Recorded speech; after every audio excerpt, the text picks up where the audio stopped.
Okay, I know earlier we talked about the scripture, Proverbs 13 and 22. I'll read it again.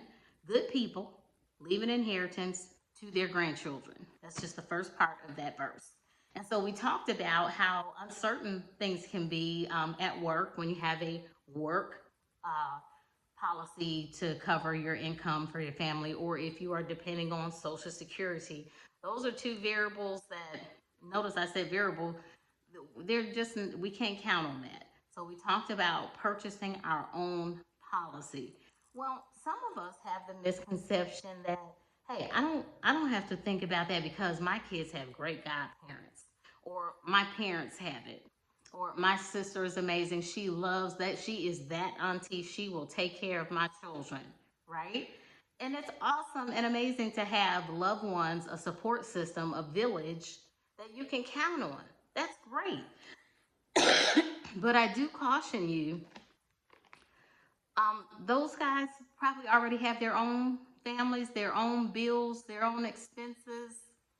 And so you've got to think long term, even with that amazing auntie and that awesome godmom.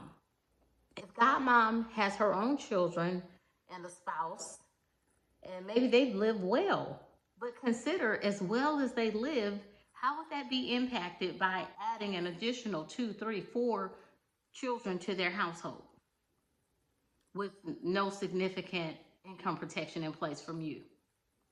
So it's great to have this verbal agreement that, hey, I got your kids, you got my kids. But let's take that conversation a step further.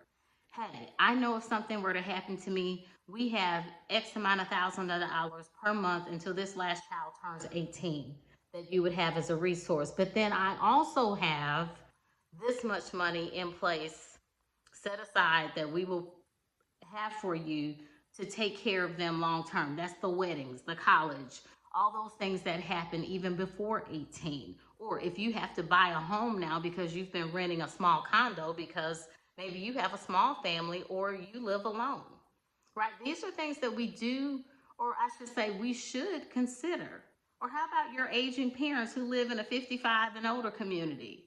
Well, now they have to consider buying renting a home or buying a home. Or if your children go to private school now, do you expect their lifestyle to stay the same with no real money set aside for that? So it's great that we have good friends, but we've got to go beyond, girl, I got you.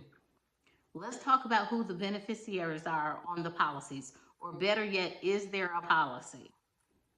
Guys, while you're young and you're healthy, now is the time to invest all you can invest and purchase all the income protection you can purchase.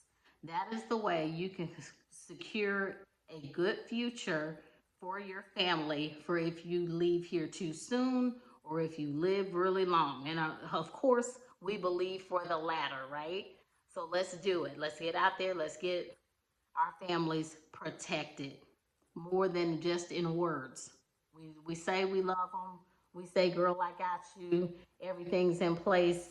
Let's really make sure we do it. Make sure we really have them. Have a blessed day.